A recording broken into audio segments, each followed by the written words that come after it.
এই সমস্ত ঘরগুলোতে যতদিন পর্যন্ত এই একটি জিনিস থাকবে ততদিন পর্যন্ত শান্তি আসবে না। হাদিস শরীফ থেকে প্রমাণিত।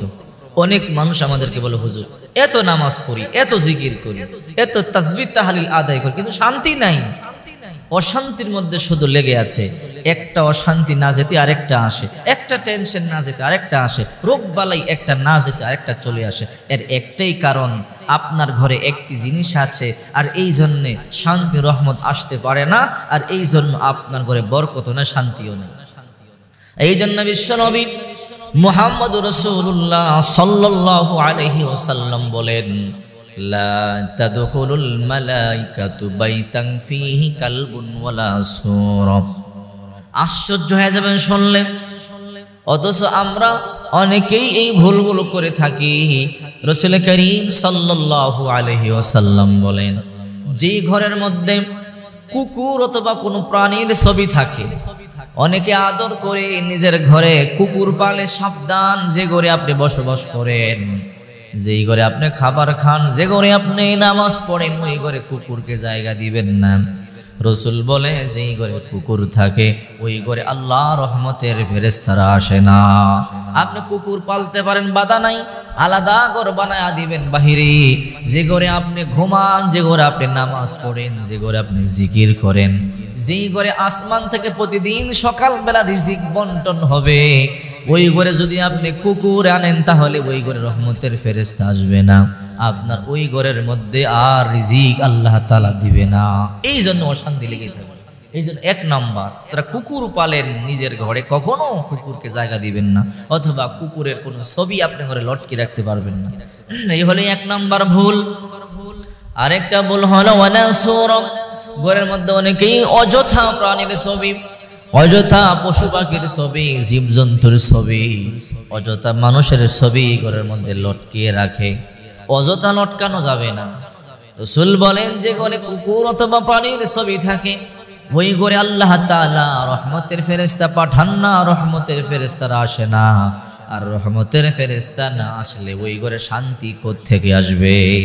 রহমতের ফেরেশতারাই তো শান্তি নিয়ে আসে। একবার বিশ্বনবী মুহাম্মদুর রাসূলুল্লাহ সাল্লাল্লাহু আলাইহি ওয়াসাল্লাম অপেক্ষায় আছে, জিবরাইল আসবে, আসলো না। দ্বিতীয় দিন অপেক্ষায় আছে, জিবরাইল আসবে, আসলো না। তৃতীয় দিন অপেক্ষায় আছে, জিবরাইল আসবে, আসলো না। আল্লাহর নবী টেনশনে পড়ে গেলেন, পেরেশানিতে পড়ে গেলেন। জিবরাইল আসার কথা 3 দিন আগেই, 3 দিন হয়ে গেল, কি ভুল করেছি, কি অন্যায় করেছি, জিবরাইল এখনো পর্যন্ত কেন আসলো না? হঠাৎ করে আল্লাহর নবী আম্মা জান উম্মে সালমা রাদিয়াল্লাহু তাআলা আনহাকে বললেন, এ সালমা, দেখো তো আমার ঘরের মধ্যে কোনো কুকুরের বাচ্চা আছে কি, অথবা কোনো কিছু আছে কি? আম্মা জান উম্মে সালমা রাদিয়াল্লাহু তাআলা আনহা তাকায়া দেখেন, নবীজি যেই খাটিয়াতে ঘুমায় তার নিচে একটা কুকুর ছানা ঘুমিয়ে আছে, কুকুর ছানা বসে আছে। আম্মা জান উম্মে সালমা বলে, ইয়া রাসূলুল্লাহ, আপনি যে খাটিয়ায় ঘুমান তার নিচে একটা কুকুর ছানা। নবীজি বললেন, তাড়াতাড়ি বের করো। বের করে দিলেন, আর বিসমিল্লাহ বলে পানি ছিটায়া দিলেন। মুহূর্তের মধ্যে জিবরাইল চলে এলো। নবীজি বললেন, জিবরাইল ভাই, 3 দিন আগে 10 বার কথা ছিল, কেন আসলেন না? কারণ কি বলেন?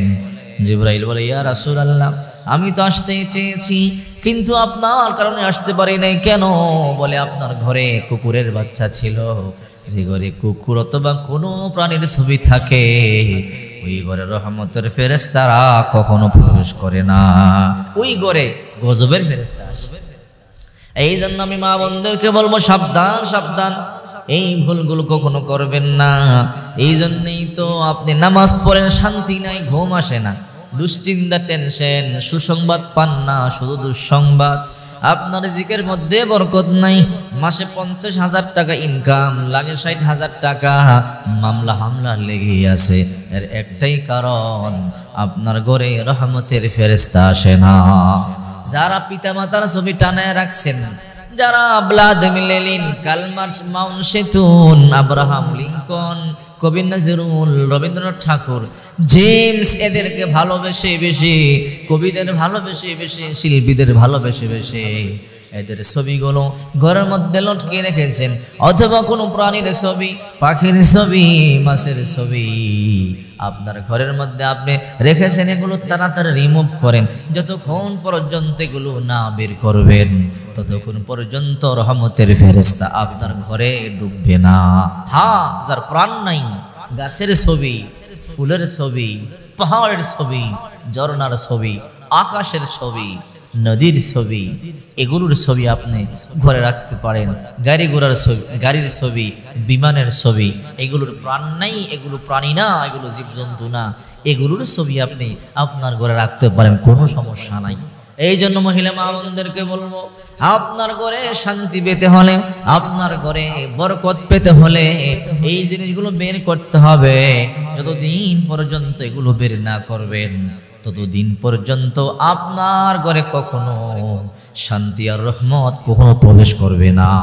ততদিন পর্যন্ত আপনার ঘরে একটা শান্তি আসবে না। চেষ্টা করলে কি হবে, আপনি বিপদে পড়েই থাকবেন, দুশ্চিন্তায় পড়েই থাকবেন।